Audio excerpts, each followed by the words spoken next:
안녕하세요. 공사실무 고민상담소 채널의 진행자 최공사 소장입니다. 오늘 도착한 고민사연은 바로 건설 폐기물 처리비 정산과 관련된 것인데요. 함께 들어볼까요? 안녕하세요.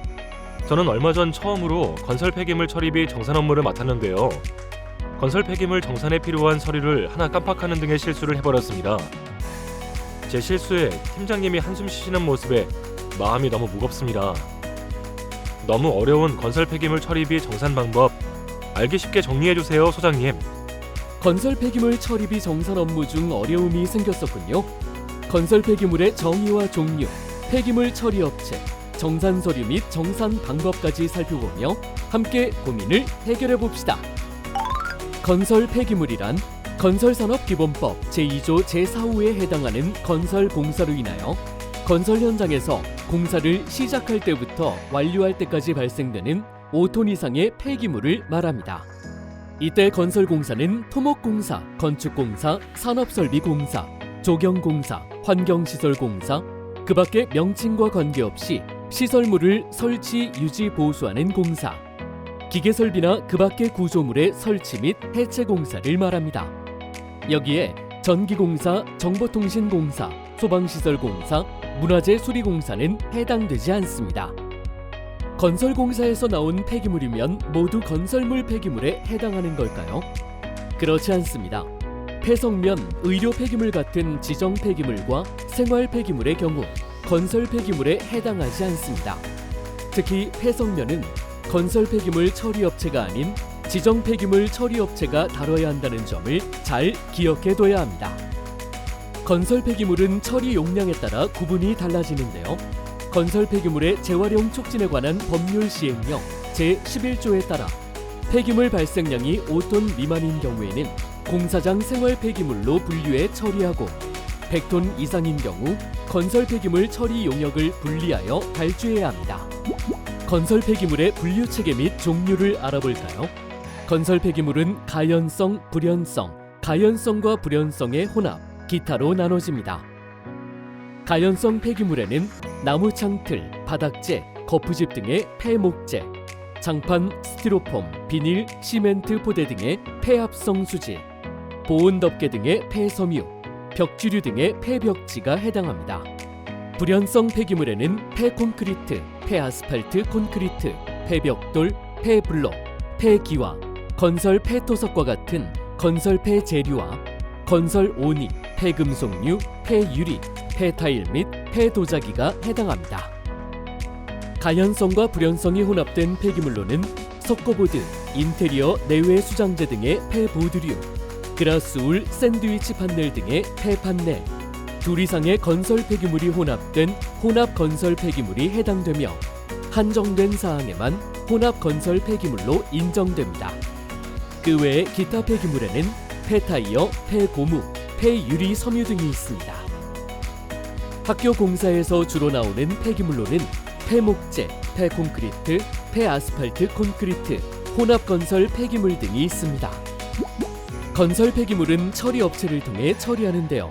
건설 폐기물의 재활용 촉진에 관한 법률 제21조에 근거하여 수집 운반업과 중간 처리업으로 업체를 분류합니다. 건설 폐기물 수집 운반업은 건설 폐기물을 수집하여 처리 장소로 운반하는 영업을 말하며 중간 처리업은 건설 폐기물을 분리, 선별, 파쇄하는 영업을 말합니다.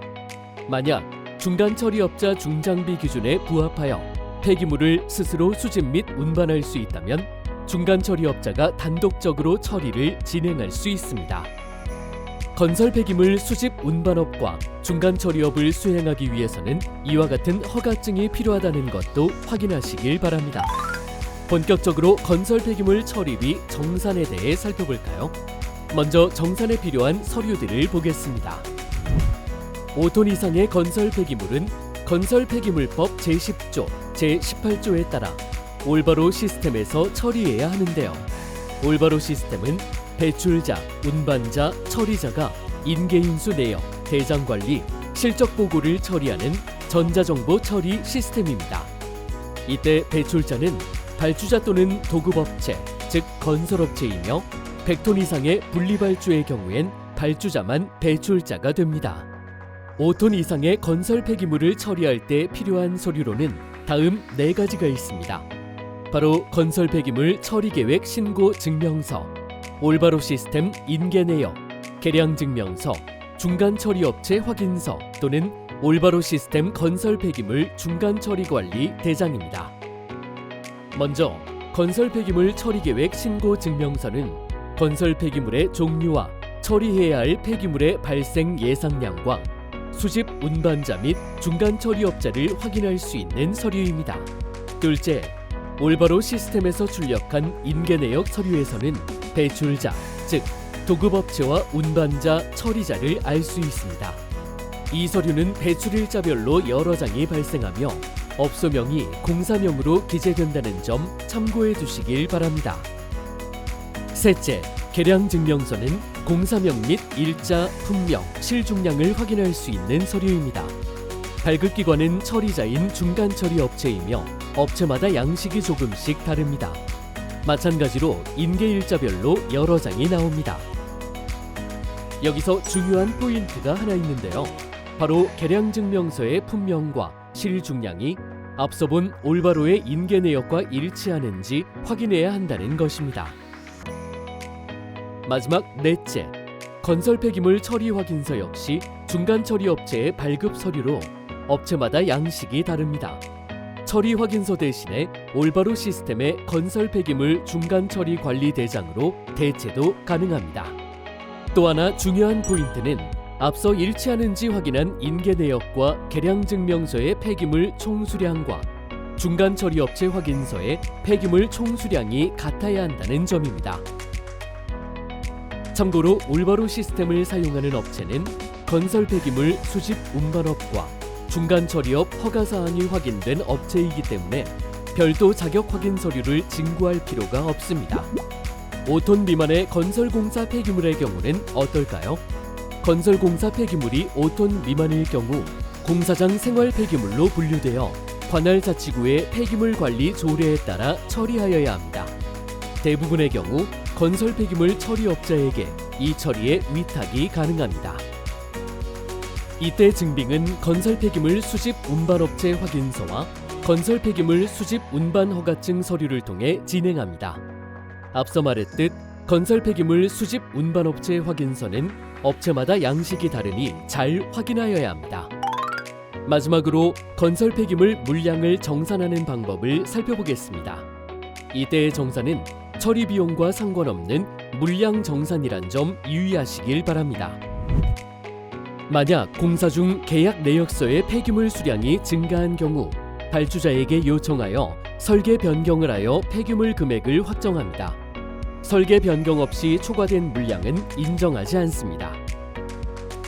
그리고 계약 내역서의 폐기물 톤수와 처리 확인서 톤수를 비교하여 부족한 톤수만큼 감액합니다. 예를 들어 폐콘크리트가 계약 내역서상으로는 60톤이었는데 처리 확인서에는 50톤으로 기록되었다면 10톤의 단가를 곱한 값으로 감액합니다. 내역서 맨 앞장에 기재하는 최종 정산액에서는 부가가치세 10%도 함께 감액한다는 점 기억해야 합니다. 덧붙여 물량으로 정산을 하기 때문에 계약 내역서에 일식이 아닌 수량, 톤으로 작성하셔야 한다는 점도 유념하시기 바랍니다. 어떠셨나요? 건설 폐기물 처리비 정산에 대해 자신감이 생기셨을까요?